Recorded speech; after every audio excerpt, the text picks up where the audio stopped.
Glória a Deus. A paz seja convosco. Amém. Glórias a Deus. Estamos terminando o Evangelho de João capítulo 4. É mole?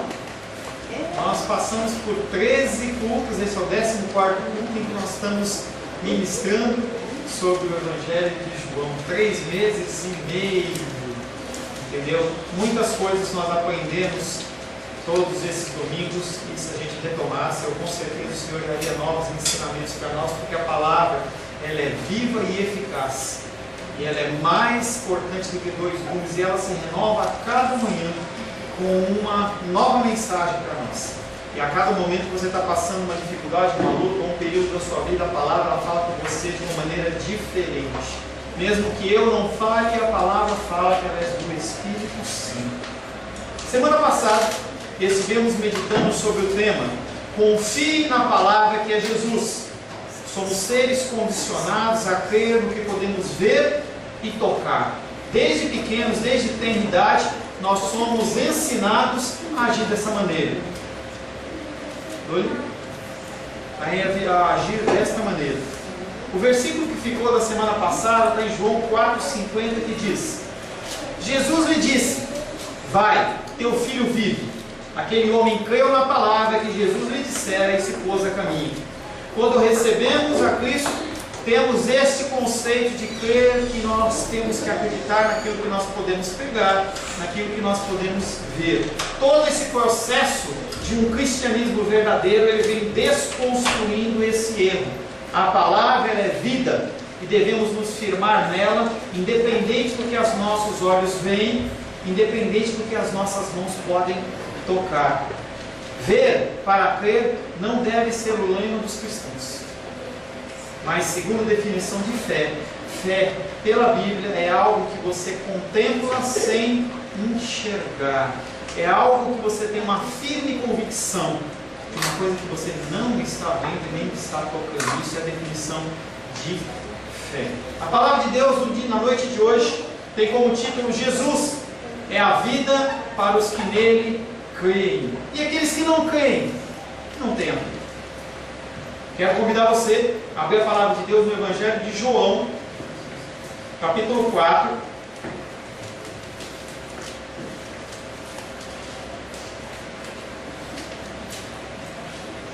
Evangelho de João, capítulo 4.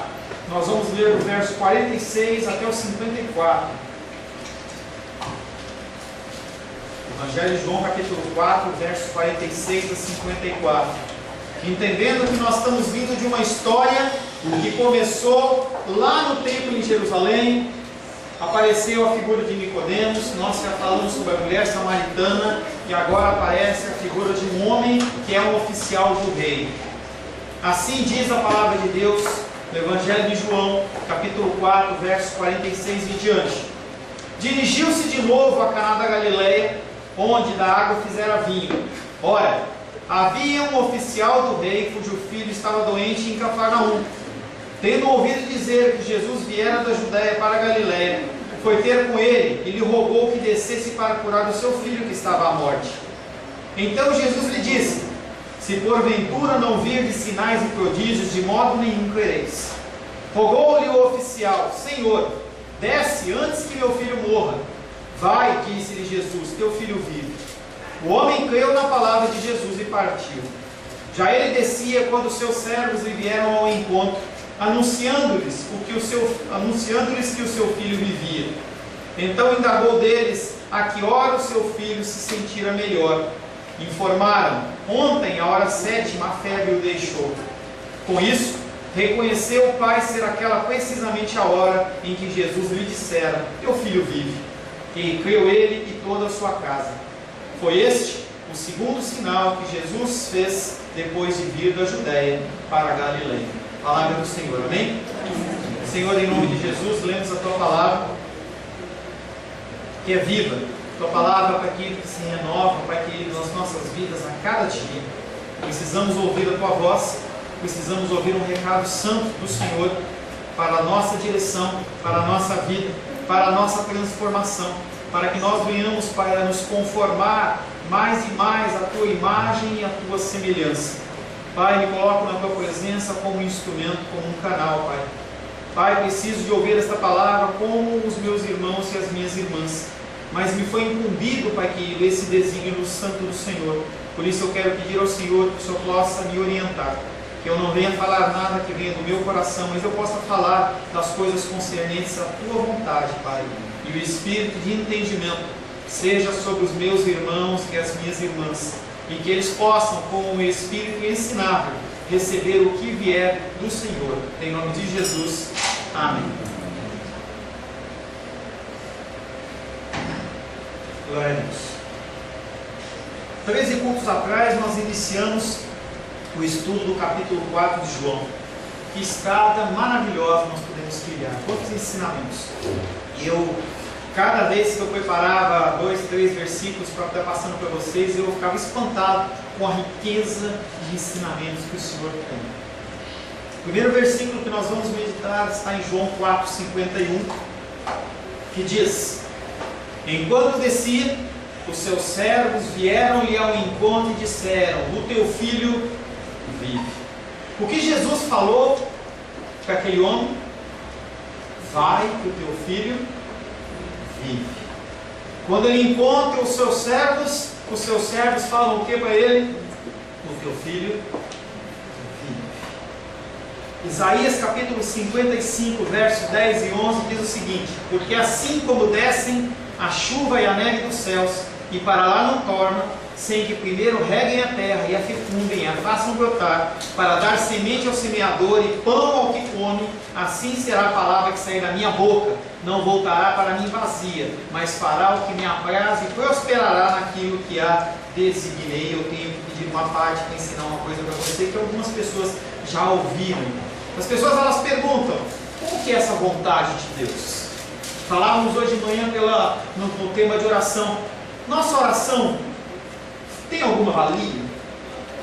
A nossa oração muda as coisas? A nossa oração muda a mente de Deus? E aí nós trabalhamos pela manhã falando que são duas coisas totalmente diferentes. A oração realmente muda as coisas, mas ela não muda a mente de Deus. E para que você entenda isso, eu vou falar mais uma vez sobre vontade diretiva de Deus e a vontade permissiva ou os mandamentos. Há coisas que tem na minha vida, na sua vida, nos desígnios da humanidade, em que o Senhor fala, tem que ser assim. Tem que percorrer este caminho. Tem que acontecer dessa maneira. E assim como Deus determinou, acontece. Esse textinho de Isaías fala mais ou menos sobre isso. A palavra que o Senhor declarou não volta vazia, ela não deixa de ser cumprida. E aí eu falava pela manhã, se nós nos reunirmos no nosso grupo, orar por alguma coisa que Deus determinou, vai continuar acontecendo. Se nós nos reunirmos como família, como igreja, como as pessoas do Brasil, como todos os cristãos do mundo, numa grande corrente por um tema, no horário certo, qualquer lugar místico que você pensar, vai continuar acontecendo aquilo que Deus determinou. Mas há coisas que o Senhor ele permite haver uma pequena variação. Por exemplo, dentro dos seus mandamentos. Ele fala para as pessoas: não roubem, mas a gente rouba. Ele fala: não minta, a mentira é do diabo, e eu e você mentimos. Ele fala: não olhe para a mulher do próximo, e as pessoas olham para a mulher do próximo. O Senhor tem mandamentos que deveriam ser seguidos, em especial por nós cristãos, e nós não levamos em conta e simplesmente deixamos passar. Isso chama-se pecado. A vontade diretiva de Deus também é passivo de você ir contra ela, e você gera um sentimento no teu coração, é pecado, mas você não muda a vontade de Deus. Mas no caso da vontade permissiva, sim, você age de maneira errada e você vai cumprir, e você vai colher as consequências dos seus atos errados, das suas palavras erradas, dos seus pensamentos errados, das suas omissões erradas. Você tem que tomar muito cuidado em relação a isso. Jesus Cristo olha para aquele homem e fala: vai, o teu filho vive. Não havia opção daquele filho ter morrido. Não havia opção de ele morrer e ele ressuscitar, porque Jesus Cristo deu um comando e falou assim: vai que o teu filho vive. Em outras situações da Bíblia, como na morte de Lázaro, o Senhor ele espera e ele vai lá ressuscitar. Não, naquele momento eu falo assim: não, vai que o teu filho vive. O Senhor ele tem vontade diretiva para a minha vida, para a sua vida. Ele tem vontade permissiva para a minha vida e para a sua vida. E quanto mais você meditar na palavra do Senhor, quanto mais você procurar seguir os mandamentos do Senhor, menos você se machuca. Não, pastor, eu não quero, eu sou líder da minha cabeça, eu faço o que eu quero, eu sou uma pessoa bem resolvida. Azar o seu, você vai se machucar. Depois a gente vai colher os seus cargos. Tem coisas que eu falo para as pessoas. Eu não estou aqui para falar para você, olha, siga tal caminho, faça tal coisa, use o cabelo assim, assado, use tal roupa, faça coisa assim, faça. Mas eu falo para você, a palavra de Deus está alertando que não é um procedimento cristão. Mas mesmo assim eu quero fazer, faça. Romanos fala muito claro sobre isso. As pessoas, elas são entregues no seu próprio desejo. Você quer realmente fazer? Deus dá um empurrãozinho e fala, quer ir? Vai. Ainda prepara uma série de coisas para falar, pastor, Deus faz isso. Faz, para você entender onde está o seu coração. É para Ele conhecer o seu coração? Não, é para você conhecer o seu coração.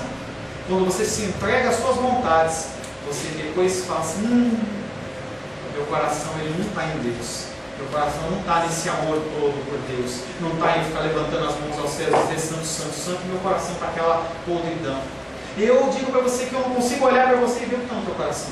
Jesus Cristo está assim. Ele olhava para os fariseus do princípio e falava assim, vocês são muito bonitinhos, roupinha linda. A indumentária judaica é muito bonita. Você olha, é cheio de franjas, tudo muito bonito, é legal. Já usei uma coisa parecida daquela, é muito legal. Mas Jesus Cristo olhava para dentro deles e falava assim, vocês só são bonitos por fora, dentro vocês são pobres. É como se tivesse um túmulo. E aí eu contava outro dia essa história, eu e Rosângela, numa viagem nós fomos para Buenos Aires e nós visitamos um ponto turístico que chama o cemitério lá de Buenos Aires. Um lugar lindo. Você olha as obras arquitetônicas, você vê aqueles negócios muito bonitos. Mas dentro tem morte, dentro tem podridão e fedor. Será que o seu coração está dessa maneira? Caná estava na serra. Cafarnaum, às margens do lago. Só para te explicar por que estava falando enquanto descia. O homem descia porque ele estava no lugar mais alto e estava descendo para a região dos lagos de Cafarnaum. O homem vai descendo a encosta enquanto se aproxima do lugar da sua moradia. Então, quando encontra os seus servos que estão trazendo boas notícias para a restauração do seu filho. Como é bom a gente receber boas notícias. Mas não são sempre que nós recebemos boas notícias. Essa semana mesmo a Glendinha ligou para mim, com muita tristeza. A gente recebeu o diagnóstico da tia Ivete, a Ronaldinha, que está com câncer no estômago. Pastor, vamos chorar. Vamos chorar. O que mais? Vamos orar. A oração de um justo muito pode nos seus efeitos. Lembra do rei Ezequias? Falava para muito falou de novo. Rei Ezequias estava numa enfermidade de morte, fez uma oração. Deus olhou com o arrependimento daquele homem e falou assim: para mim basta, eu estou satisfeito com o posicionamento desse homem, mais 15 anos de vida. E se a tua oração fizesse diferença, ore, acredite no poder da oração. Você não muda o coração de Deus, mas dentro da possibilidade, da permissão de Deus, você tem uma voz ativa. Ele espera que você ore, e pelo contrário, além do mais, ele ordena que você ore. Se você é um cristão, você tem que orar. Como Jesus é bom, Ele suporta a ignorância do homem que exige a sua presença no local para curar o filho. Nós falamos na semana passada, aquele homem fala: Jesus, vai ver o meu filho. Jesus não dá bola para aquele homem. Jesus, vai ver meu filho, que ele está morrendo. E ele estava enganado pelo que os homens falavam. Olha, esse Jesus ele fez cura, mas ele tem que estar lá. Se ele não estiver presente, esquece. Ele acreditava numa coisa: ele era um homem poderoso, ele achava que Jesus também tinha que ser esse tipo de poder. Jesus Cristo transcende o poder do homem. Mais do que você pode imaginar ou pensar, é a ação do próprio Deus. Ele não precisa estar lá com a Ivete para curar, ele pode ser através da sua boca. E eu falo da Ivete, mas tem uma série de pessoas, tá? Que você pode orar. Essa quarta-feira que passou, eu já falei pela manhã, volto a falar, foi um momento muito especial de oração. A cada 15 dias nós estamos orando pela igreja perseguida. E aí nós começamos a orar por uma mulher que estava com uma dificuldade, eu não lembro que país que era, eu acho que foi a Naldinha que orou. E conforme a Naldinha orava, eu me senti comovido, porque espiritualmente eu consegui perceber aquela mulher recebendo alento lá naquela terra distante. Assim, como é preciosa a oração. Como no momento do juízo, nós vamos ficar momentos entristecidos por tudo que nós poderíamos ter feito e não fizemos. Palavras que nós podemos dar e não demos. Orações que nós poderíamos fazer e nós não fizemos. Cultos que nós poderíamos ter ido e nós não fomos. Você vai ter um momento de muita tristeza. Eu vou ter um momento de muita tristeza. Vai ser um momento que vai ser momentâneo. Momento momentâneo. Tá? Porque você não vai passar uma eternidade gemendo, senão vai ser um segundo inferno. Você vai ser mudado em corpo, alma e espírito. Você vai ser a imagem do Senhor. Você vai ter um corpo transformado. A sua mente vai receber os ensinamentos de Deus e você vai conseguir entender todo o juízo de Deus de uma forma muito clara. E você vai entender que aquele ente querido seu que foi para o inferno, ele foi de uma maneira justa. Você não vai ter um pesar no seu coração. Você vai entender que aquilo foi uma coisa que aconteceu de uma forma correta. Uma coisa que hoje você não tem esse entendimento, ou eu não tenho esse entendimento. A gente vê um ente querido sendo levado, ou alguma coisa acontecendo, e parece que Deus perdeu o controle, mas Ele não perdeu o controle. Ele controla todas as coisas. Como Jesus é bom, Ele suporta a ignorância do homem que exige a sua presença no local para curar o seu filho. Cristo valoriza mesmo uma pequena porção do homem, uma porção de fé do homem e cura o seu filho. Nós temos medidas diferentes de fé. Não há um termômetro para se medir quanto de fé você tem. O Senhor, Ele sabe. Mas Ele sabe que se você tiver uma fé pequenininha, como um grão de mostarda, e tenha curiosidade de ir no mercado e pegar uma semente de um grão de mostarda, ela é muito pequenininha. E o Jesus Cristo fala no Evangelho de Lucas, capítulo 17, verso 6, que se tiverdes fé como um grão de mostarda, direis a esta amoreira, arranca-te e transplanta-te no mar, e ela vos obedecerá. Entendendo sempre que o seu pedido tem que estar conforme a vontade de Deus. E cada vez que você vai aprendendo mais do Senhor, cada vez mais que você se relaciona com Deus, cada vez mais que você conhece o seu Senhor, você sabe o que você tem que pedir. Você não vai pedir coisas vãs. Você não vai pedir coisas sem sentido. Você vai pedir coisas que são concernentes ao reino de Deus. E Ele, como dono da obra, Ele, como Senhor dos senhores, Ele concede para cumprir a vontade dEle. E Ele usa você como instrumento. Que privilégio! Que privilégio! A fé, confiança no Senhor. Incredulidade, desconfiança no Senhor. Não há meio termo. Você não pode ser café com leite. Você não pode ser uma pessoa que está uma hora de um lado e uma hora do outro. Ou você tem fé e acredita, ou você não tem fé e você desconfia de Deus. A desconfiança de Deus, ela tem sido trabalhada no coração dos homens de uma maneira forte. Cada vez mais o coração do homem fica longe de Deus. A palavra de Deus diz que haveria tempos que o coração de muitos se esfriaria. Nós vivemos um ápice da humanidade nesse aspecto. E vai piorar. E vai piorar. Tá?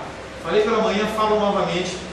Rosângela postou um texto, um áudio lá dentro do grupo nosso da igreja, falando sobre o problema da identidade de gênero lá dos Estados Unidos, em que o Obama ele lançou uma lei que ele está dando um mandato meio nacional, assim, que o homem, se ele achar que ele é homem, ele pode ir no banheiro do homem. Mas se ele achar que ele é mulher, ele vai no banheiro da mulher. E a gente discutiu bastante sobre isso. Tá? E o estado da Carolina do Norte está numa contenda com ele, porque um está querendo uma coisa e o outro está querendo outra. E para chegar disso aqui no Brasil é muito fácil. E aí o João estava conversando comigo e falou assim, isso já acontece. Lá na faculdade do trabalho, isso aí é quase que meio liberado. Eu estou lá no banheiro e de repente entra uma mulher, eu fico assustado, é estranho, entendeu? Como é que a gente bloqueia isso? Orando. A gente tem que tomar esse momento de dificuldade espiritual que nós estamos vivendo como uma oportunidade de nós sermos instrumentos do Senhor. A fé, confiança no Senhor. Pastor, eu posso lutar contra todo o governo? Eu vejo no Fantástico essa bandalheira que está acontecendo e eu simplesmente vou ficar quieto. Não, você não vai ficar quieto. Ore. Falava pela manhã. Identifique o problema das pessoas e ore. ore pelas pessoas, ore pelos problemas, independente da idade, ore. Perca um tempo, invista um tempo nessa mudança e nessa transformação. Embora nosso Pai Celestial nem sempre se compactue com nossos desejos, glória a Deus por isso, porque a gente pede cada coisa, Ele continua a nos aliviar por meio de métodos que nós não imaginamos. 1 Coríntios capítulo 2, verso 9 diz: mas como está escrito, nem olhos viram, nem ouvidos ouviram, nem jamais penetrou em coração humano o que Deus tem preparado para aqueles que o amam.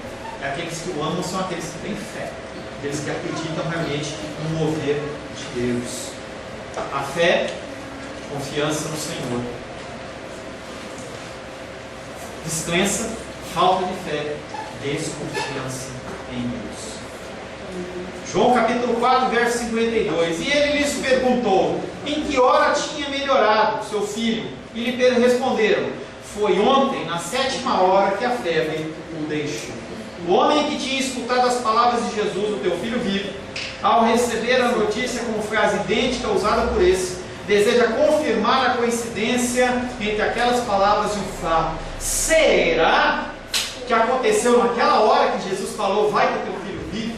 Vou tirar a prova. Não está escrito isso, mas está entre parênteses, escondidinho no texto. E ele pergunta para aqueles homens: quando que ele melhorou? Ele melhorou na 7ª hora. 7ª hora, dentro do horário judaico, é a 1h da tarde. Olhou e falou: opa!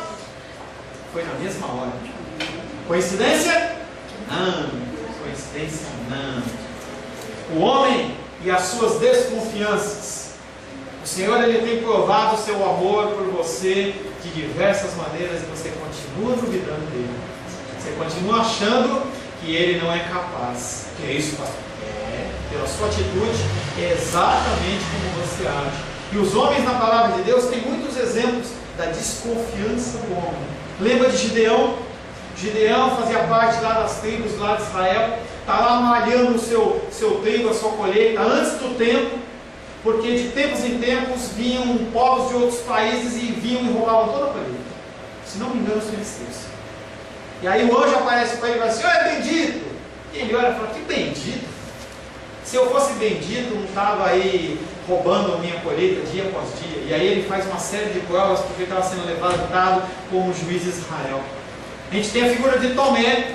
Tomé andando com Jesus, ouviu, comeu com ele, fez piadinha, brincou. Morre Jesus, ressuscita Jesus. Se eu não tocar na ferida dos mãos, se eu não tocar na ferida dos pés, se eu não colocar a mão do lado, eu não acredito. E sabe o que acontece? Deus, Ele continua te concedendo sinais, porque Ele é bom. Ele sabe da tua necessidade de sinais. E aqueles que são incrédulos e precisam de sinais, o Senhor concede, mas não é o ideal.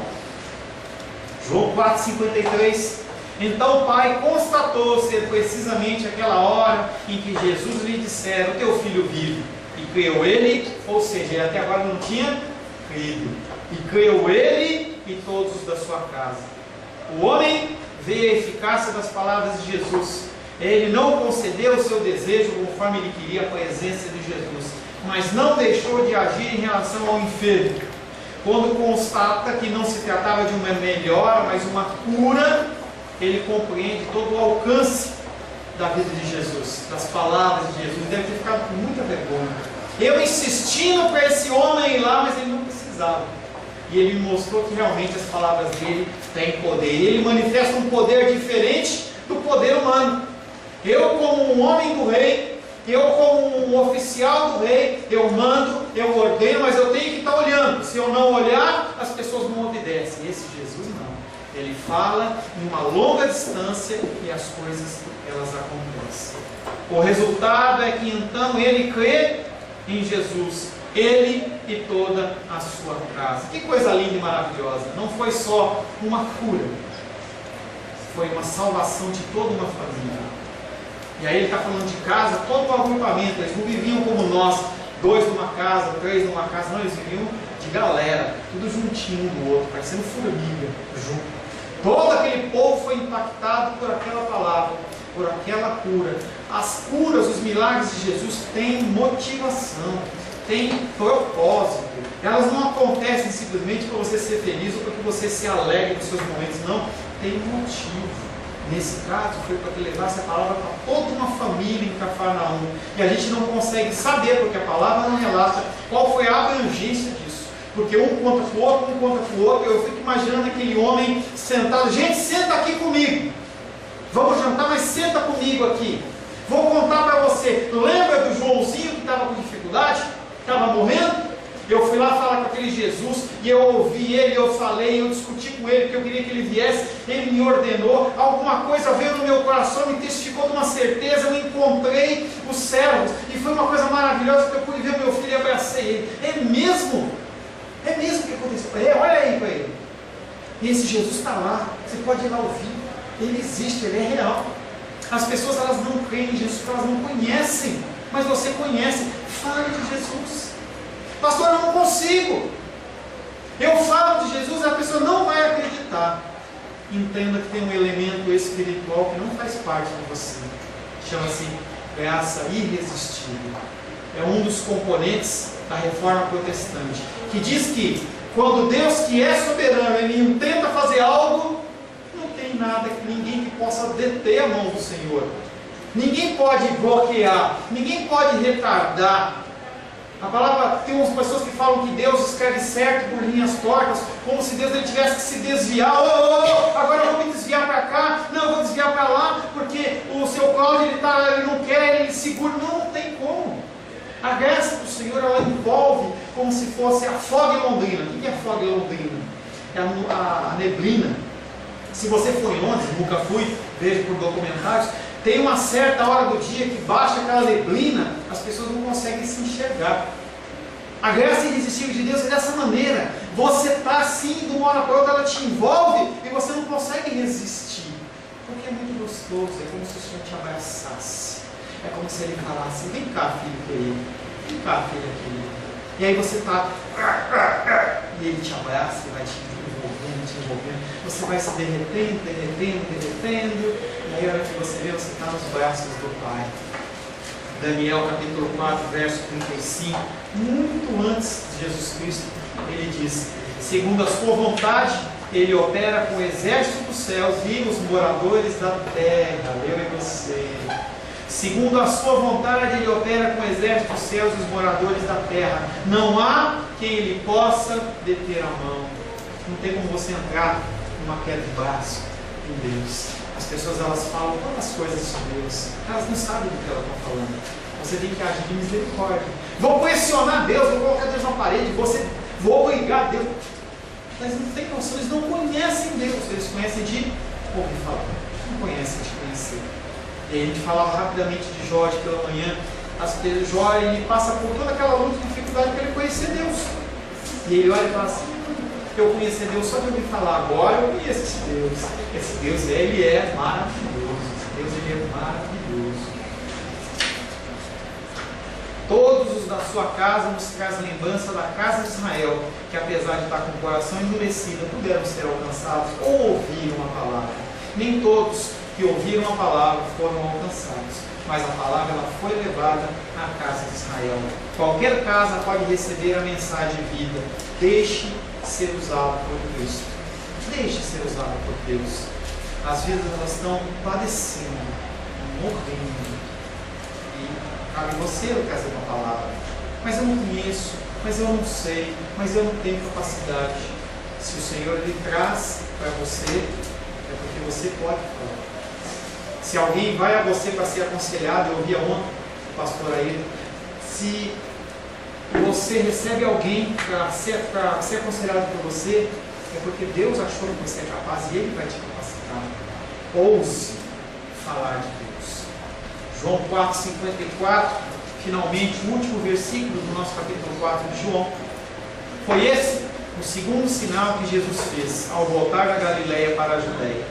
João não está incluindo os sinais realizados na Judéia, entendendo que ele já passou por João 2,23, dizendo que ele fez uma série de sinais na época da Páscoa. Então, esse segundo sinal ele não faz referência à época de João 2,23, um pouquinho para frente, que ele inicia um novo ciclo. O primeiro ciclo é um ciclo de confronto com aquela religiosidade, mostrando, gente, a nova aliança não é mais essa aliança de religiosidade, de matar um bichinho, de você ter que ter uma série de componentes, de vestimentas. Não, agora é um relacionamento com o Pai. Deus, ele passa de ser aquele longe, para ser aquele Deus de perto, aquele que você abraça, aquele Deus que ele é pessoal. E aí eu tenho que trazer mais um conceito para você, que alguns já falei também, conceito de teologia que fala sobre transcendência e imanência. Acho que falei para viver essa semana. Lindo e maravilhoso. O conceito da transcendência fala de um Deus que ele é enorme. Nós, como seres humanos, nós temos medidas de grandeza, quilômetros, 1000 quilômetros, mas quando começa a aumentar muitas medidas, a gente não consegue entender. A gente consegue pensar em séculos, milênios, mas quando você pensa em eternidade, a sua mente perde. E quando ela se perde, é exatamente onde Deus se encaixa. Quando a gente olha para as galáxias, em que a Via Láctea, eu vi essa semana, a Via Láctea é a menorzinha. E aí tem um comparativo no YouTube que mostra o tamanho dos planetas, mostra o nosso Sol, que para a gente é enorme. E aí vai mostrando planetas que são conhecidos. Tem planetas que são 1000, 10.000, 50.000 vezes maior do que o Sol. E você fala assim, e é do que conhecido, do que poder ser visto. E tem muito mais coisas que nem o Capitão Kirk no Star Trek ele chegou. E esse tamanho de universo, ele não consegue conter o meu Deus e o seu Deus. Ele é simplesmente o estrado dos pés dele. Esse Deus que tinha tudo para ficar longe de você, ele quer se relacionar com você. É o conceito da imanência. Ele ouve a sua oração, ele recolhe as suas lágrimas, ele vê as pessoas que te afrontam e te maltratam, ele te corrige de uma maneira pessoal, ele interage com você a partir da morte e ressurreição de Jesus Cristo. Não há mais um véu separando. E aí eu cantava com a Vivi essa semana aquela música que o Senhor me mostrou claramente o conceito de imanência e transcendência. Tu és soberano sobre a terra, sobre os céus, tu és Senhor absoluto. Tudo que existe acontece, tu sabes muito bem, tu és tremendo. Transcendência. E apesar, imanência, e apesar desta glória que tens, tu te importas comigo também, e este amor tão grande me leva, me amarra-me a ti. Tu és tremendo, Deus grande e o Deus que se relaciona comigo e com você. O segundo sinal, diferente do primeiro, ele tem o objetivo de estabelecer a manifestação da glória e o amor do Senhor pelas vidas. João capítulo 2, verso 11, ele fala: com esse deu Jesus princípio, com este deu Jesus princípio aos seus sinais em Caná da Galileia, manifestou a sua glória e seus discípulos creram nele. Tudo que fazemos, ele deve ser para a glória de Deus. Isso é um chavão do cristão. Você tem que colocar isso como uma certeza do seu coração. Tudo que você faz tem que ser para a glória de Deus. Jesus fez o mesmo e ele nos deixa um exemplo a ser seguido. Ele, sendo Deus, ele não usurpou a ser igual a Deus, mas ele se despiu de toda a sua divindade para que ele pudesse mostrar para você, além de glorificar o Pai nessa ordem, primeiro glorificando ao Pai, depois mostrar para você que sim, é possível. Os sinais alcançam os incrédulos e cumprem o desígnio de glorificar a Deus, mas nós temos uma grande parcela das pessoas, inclusive pseudo-cristãos, que têm Deus como seu gênio da lâmpada particular, e eles têm totalmente distorcido o conhecimento e o entendimento das coisas que devem ser feitas para a glória de Deus. A instituição religiosa judaica rejeitou o plano de Deus, querendo viver por suas próprias forças. Jesus, ele começa a agir de uma maneira já pré-designada pelo Pai, e ele vai alcançando as vidas que os querem. Ele vai lá, fala nas bodas de Caná da Galileia, age lá de uma maneira milagrosa, depois ele alcança Nicodemos, depois ele vai para o povo samaritano, e nesse versículo, fazendo com que toda uma casa se converta e as pessoas que estão à sua volta. Os 12 discípulos ainda eram muito imaturos para tentar um evangelismo transcultural entre os samaritanos. E o Senhor usa tudo isso de forma a ensinar, de uma forma pedagógica, para que eles possam entender.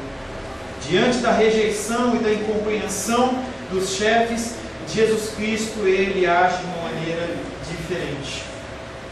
Sua atividade não será ajuda simplesmente um homem externamente, mas a comunicação da força que renova desde dentro.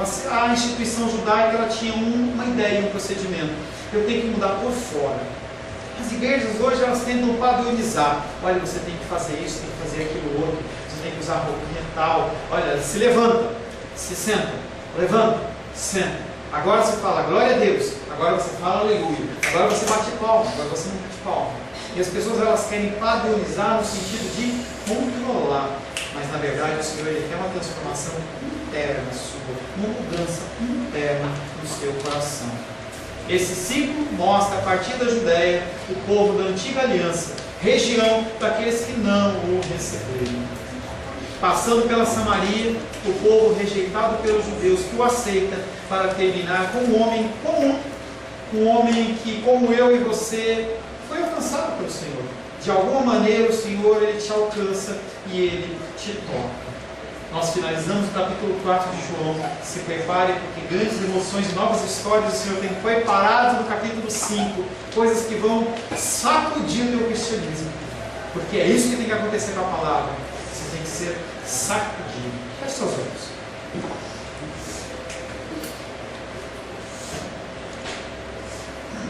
Senhor, louvamos, adoramos e bendizemos o Teu nome por esses 14 pontos em que nós podemos, Pai, aqui nos encontrar para meditar a respeito do Evangelho de João, capítulo 4.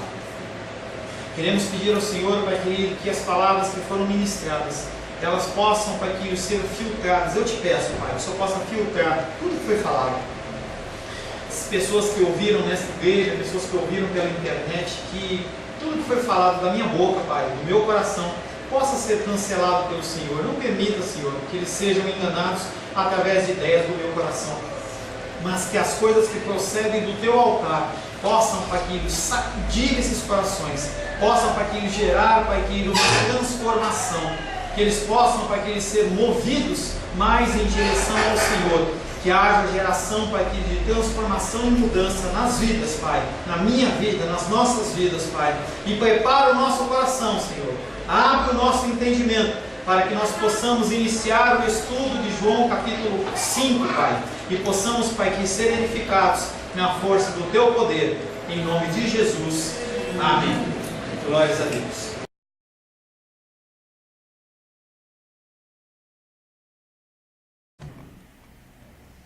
A paz seja convosco. Meu nome é Paulo César. Eu sou pastor da Igreja Cristã Semente de Vida, aqui em Brasília, Distrito Federal. Me alegro que a palavra tenha te alcançado. A palavra faz isso. Ela alcança as pessoas aonde quer que elas estejam. E você foi agraciado com esta palavra. Não que eu tenha nada especial a te dizer. A palavra, ela é suficiente e ela usa quem ela quer. E eu me alegro por ter sido um canal para poder te abençoar. Mas eu quero te dizer que não basta você ser um ouvinte, não basta ser uma pessoa que se alegra quando você ouve a palavra de Deus. A vida, ela é feita de decisões. Se você está ouvindo essa palavra hoje, eu creio que o Espírito Santo tem um propósito especial com você. Muito mais do que prosperidade, muito mais do que uma cura física, uma cura emocional ou espiritual, Ele quer te alcançar para a vida eterna. Nós investimos nosso tempo, nós investimos as nossas forças em coisas terrenas, mas o Senhor, Ele tem muito mais a oferecer. Ele tem sim para você a cura, Ele tem sim para você a prosperidade, mas Ele tem muito mais que isso. Submeta-se a um Deus que Ele é capaz de mudar e transformar a sua vida por completo. Creio que o Espírito Santo é capaz de tocar o teu coração. Quero pedir que você curve a sua cabeça. Senhor, em nome de Jesus, coloco na tua presença essa vida que ouve esta ministração, que ouve esta palavra. Pai, eu não tenho capacitação nenhuma, mas o Teu Espírito ele é capaz sim de tocar nesta vida, gerar nela mudança, transformação, arrependimento, e que ela possa simplesmente bater no peito, convencendo-se que é pecadora e que precisa de um Deus Salvador. Não há um caminho a Ti, meu Deus, que não seja através de Cristo. E eu lhe peço, Pai querido, que você alcance essa vida e ele possa sim tomar uma decisão pessoal pelo Senhor, em nome de Jesus. Amém. Amém, meu querido. Amém, minha querida. Fico contente que você esteja ouvindo essa ministração até o fim. E peço que você não se limite a ouvir os cultos pela internet. Você procure perto da sua casa uma igreja, um lugar que proclame a palavra do Senhor. Eu oro para que o Espírito Santo te direcione nessa busca, porque muita coisa tem sido oferecida que não é o Evangelho. Eu abençoo a sua vida em nome de Jesus. Amém.